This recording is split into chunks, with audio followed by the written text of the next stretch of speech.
How y'all doing today?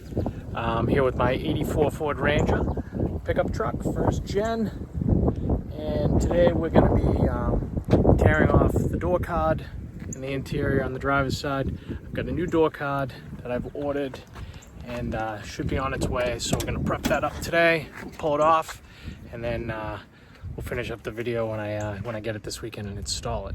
So pretty excited that we're going to get that done.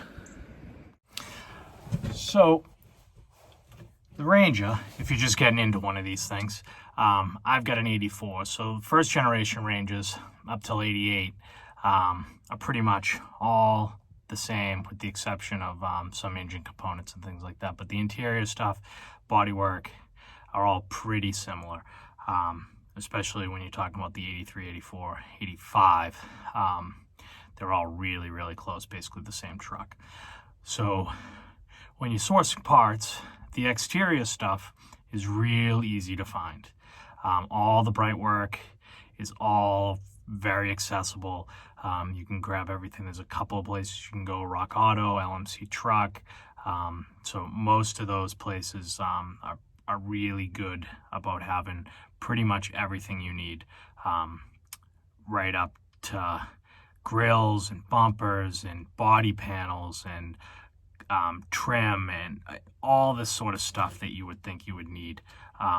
So wiper blades and wiper arms and all that sort of stuff they have, really accessible. Suspension and brake components, really easy to find. Drivetrain stuff gets a little spottier, and then when you get down to the little bits and baubles in the engine and things like that, you kind of have to go on a search. Interior parts, much harder to grab. Little things like dome light you can get, window cranks you can get, seals you can get, but all the little bits and trim pieces and things like that are a lot harder to come by. Door cards, like all that stuff. They make reproduction. They're hard plastic. They look similar, but they're not the same. They basically cover up the hole and kind of give you a visual appearance of what the original factory stuff looked like. My dash pad is completely perished, so I'll have to find one is nearly impossible. They're all in really rough shape. I can have this one finished. They do sell a plastic overcover that's an overlay that goes on top of it and it glues on, and I haven't done it yet, but that's eventually what I'm going to do.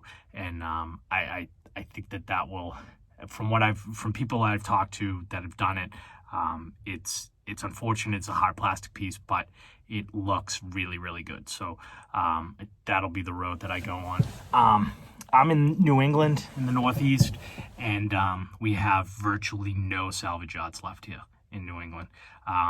It's not like the Midwest, the Southwest, where there's a salvage yard a few hours at least, possibly away from you that you could drive, and they might have half a dozen Rangers sitting in a pile somewhere.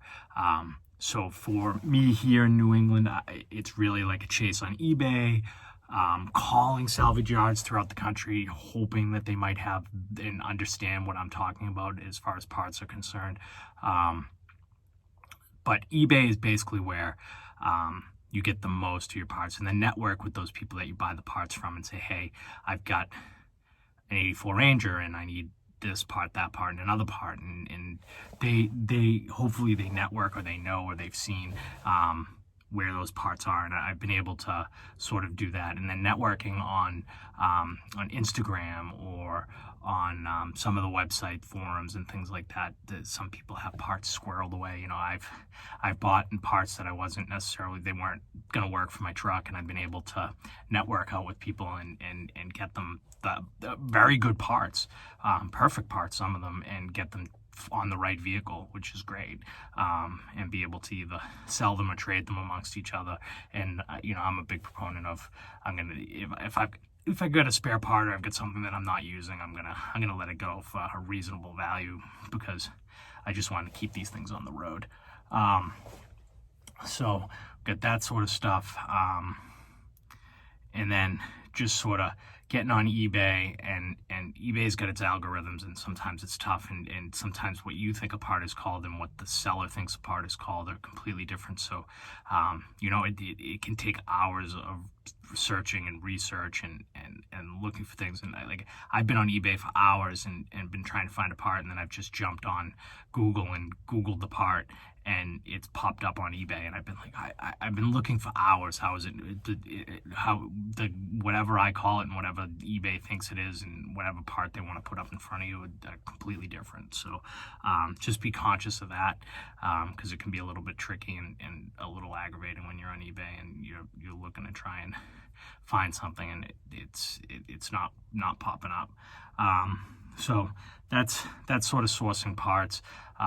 And then accessories, there's a lot of accessories available still for these trucks: tonneau covers, tow kits, lift kits, all kinds of different things.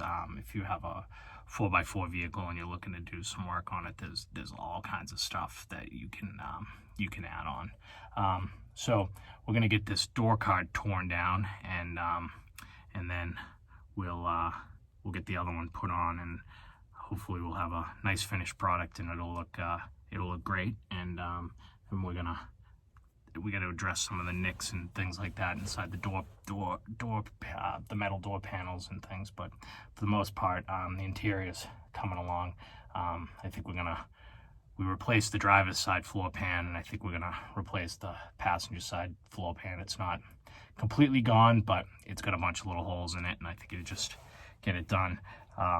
These Rangers leak, so I got to find a couple of leaks and plug them up and figure out why they're leaking out before I put a floor pad down on it and do all that sort of stuff. So, but keep your eye on eBay. Get on the phone with the salvage yards. Make sure you ask them for a ton of pictures before you buy anything, because you don't want to get the wrong part. Yeah, so let's get the door card down. Awesome.